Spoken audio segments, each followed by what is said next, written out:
There you go, guys. I finally got some epoxy on the shower car. Just fixing a couple of minor little problems. When I painted the car black years ago, just to tidy it up at that stage, because I thought I was going to be using it reasonably quickly at that point. I still had a little bit of black paint around here, and it fried or reacted.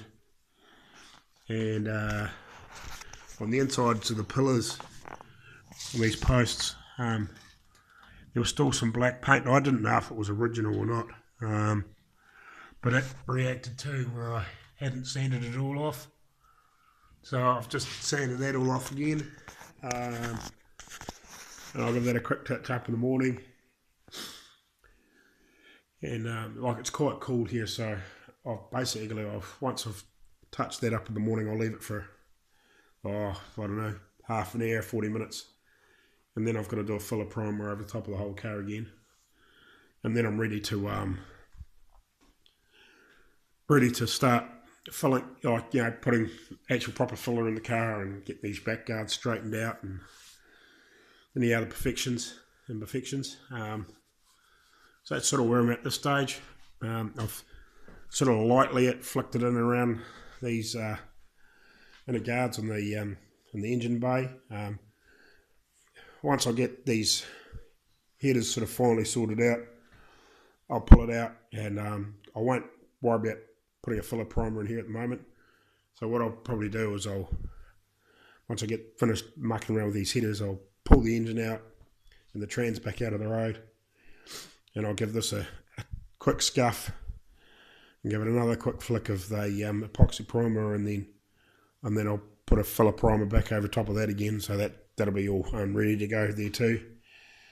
And then we'll give this a bit of a tidy up. Probably what I'll do is where these dimples are, where it's had pieces spot welded and like the bracing and behind and all that stuff, I'll put a wee bit of filler in that, and that's sort of probably the most of what I'll do. Like, I won't hide these joins or anything, but I'll try and smooth it out a little bit, if you know what I mean.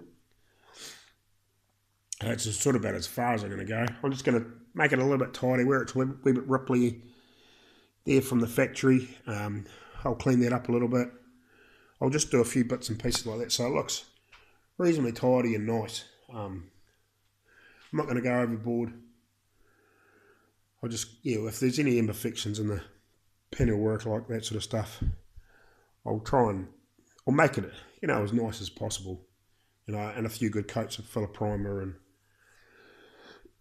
once I've done the main sort of body work, like sort of filler body sanding work, 2 or 3 good coats of primer over that, and then we'll put a nice guide coat over it, and we'll give it a good sort of hand sand back, and with a nice, I've got a couple of small nice blocks there to be perfect for inside the engine bay, and we'll give it a good clean up in there.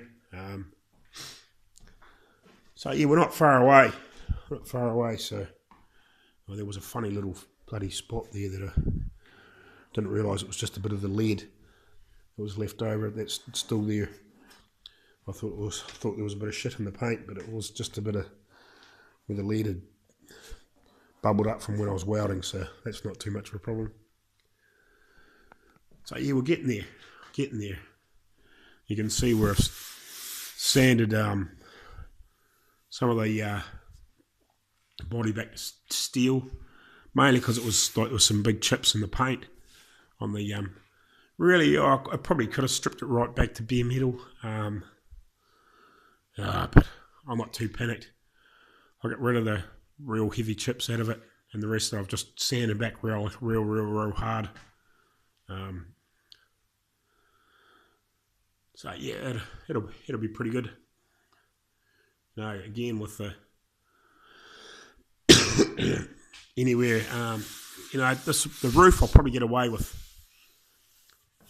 some just a real good heavy high build primer. Apart from looking at it now, it's pretty pretty straight. Like, I don't think there's really too many imperfections in the roof itself, apart from that little dent on the other side, which I've already showed you. So hopefully I'll get away with just a real good heavy filler primer on there and guide coat and block it back, and maybe another coat over top of again, and then just rub back ready for paint. But it's these gritty back guards, getting them nice and straight will be the big thing. So that's about where we're at the moment. So I'll leave it at that, and we'll get back to you. Cheers.